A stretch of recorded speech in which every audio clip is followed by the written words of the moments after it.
And she is Phyllis Brown. Life balance queen, maybe? We'll try. Or is anyone? got Does life anyone ever balance. get it perfect? Life balance. That's our topic for today. It is. I think life balance, it's one of those things where we try to wear too many hats, we overexert ourselves, and then we're out of balance with life. We don't have enough time. And so life balance is a topic that sometimes gets sort of pushed under the carpet. We're so busy doing that we forget about ourselves, or we forget about what's important, or we lose track of what's important in our lives. And I think, it's really interesting where, I've come to the stage in my life where I'm not really a mum anymore. I'm an adult mentor to my child. So my life balance shifted from having this really big role in my life to thinking, well, actually, I've got lots of time now. So who am I now?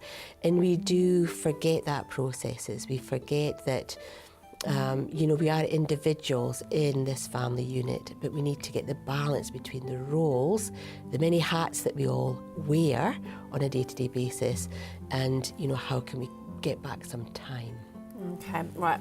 I'm going to jump back a step now before we get into the life balance, because it's a good meaty one. Is you had some fantastic feedback from last time you were on. I did. So let's look at the feedback you received before we get into it, because I can feel we'll have the same effect after life balance. So I did a quick 2-minute vlog on YouTube and asked people, put a shout out there to ask them to channel. Yeah. And people instantly on Facebook were going, I'm going to give that a go. I've now put my call out to my guides. I've seen my connection with my guides improve.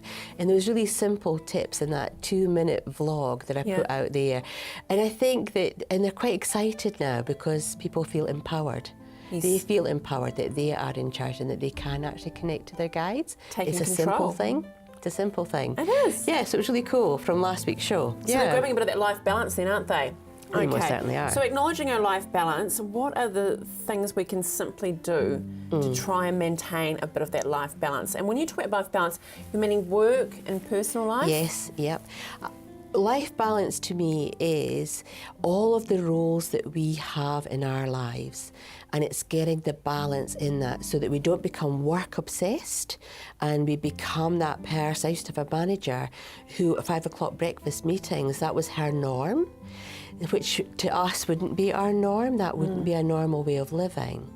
So where's the balance in that? So it's about giving yourself permission to actually just stand still.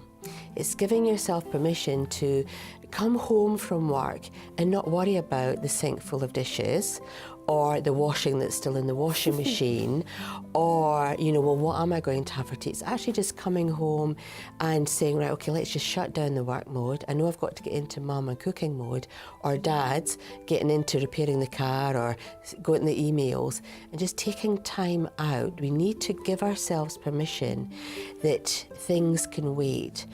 And if it's not urgent and important, then you put yourself as urgent and important. You make yourself important. And you go, well, actually, before I get into that, I'm just going to sit down and have a coffee. Or I'm actually just going to have a bath and the door will be locked and I'm going to have some private time, okay? Yeah. It's about giving yourself permission in all different ways, even when it comes to spending money. Give yourself permission to spend money on yourself. We quite happily spend money on other people, and we buy gifts for other people, and then we have a life balance. That then comes into life balance. We think, oh, I could actually be doing with a new pair of shoes. So go and give yourself permission to put your wants and needs at the front of the queue so that you don't feel deprived, or you don't feel overwhelmed, you don't feel lackluster or demotivated. You as an individual, even as part of a family, as part of a work team, part of a friendship group, you do matter. And so therefore you have to really give yourself permission to put yourself first. Put yourself out there. I mean, if we're not strong, how can we be strong for a family? Isn't it? I think that's the key thing. And we can at times run ourselves ragged. We can at times be so exhausted that we can't think straight, we can't feel things, we can't make good decisions.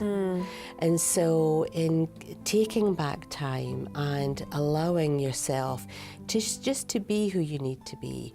You know, I had a really powerful job in terms of I was an area manager, I was all over the country, but when I came home from having been away for 3 or 4 days, my priority really wasn't about the washing or the dishes, it was to sit on the floor and play with my son. That was the deal. I love it. Now, what is your card this week, The sweetie? card for today is the base chakra.